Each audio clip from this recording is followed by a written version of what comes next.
Hello friends, welcome to series yummy town. నేను మీ శిరీషాని. ఈరోజు ఒక స్వీట్ రెసిపీ బేసన్ కోకోనట్ బర్ఫీని ఎలా ప్రిపేర్ చేసుకోవాలో చూసేద్దాం. నోట్లో వెన్నలా కరిగిపోయి తిన్న కొద్దీ తినాలనిపించేలా చాలా టేస్టీగా ఉంటుంది. మరి సింపుల్గా ఎలా ప్రిపేర్ చేసుకోవాలో చూడాలంటే వీడియో స్కిప్ చేయకుండా చివరి వరకు చూసి మీరు కూడా ట్రై చేసి ఎలా ఉందో కామెంట్ చేయండి. మరి స్టార్ట్ చేసేద్దాం రండి.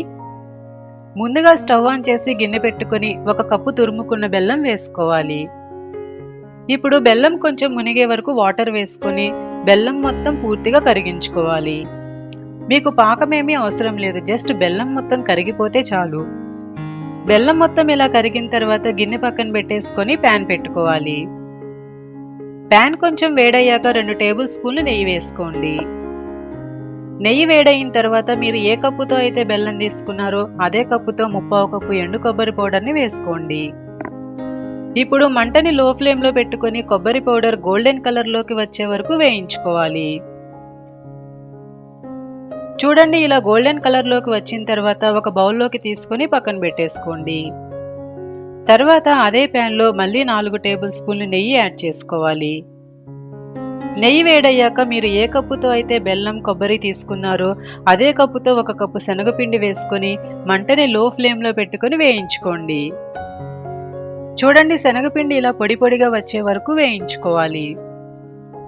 ఇప్పుడు దీంట్లోనే ముందుగా వేయించి పెట్టుకున్న కొబ్బరిని కూడా వేసుకొని ఒక 5 నిమిషాలు మొత్తం మిక్స్ అయ్యేలాగా లో ఫ్లేమ్లోనే కలుపుకోండి. 5 నిమిషాల తర్వాత ముందుగా కరిగించి పెట్టుకున్న బెల్లం వాటర్ని యాడ్ చేసుకోవాలి. ఇప్పుడు కంటిన్యూస్గా అడుగంటకుండా కలుపుకుంటూ ఉండాలి.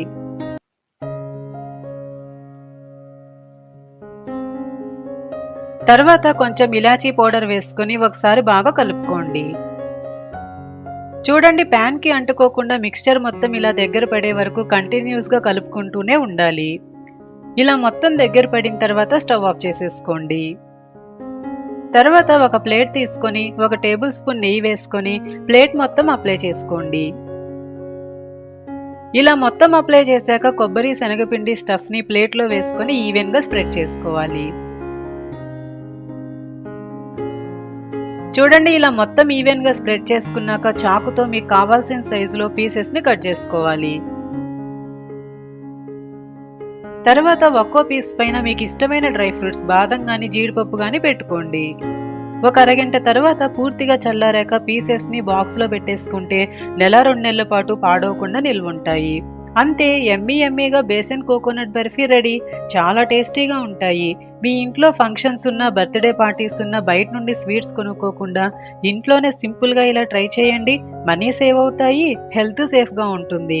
మరి ఈ వీడియో కనుక మీకు నచ్చినట్లయితే please like, share and subscribe to series yummy town. Thanks for watching.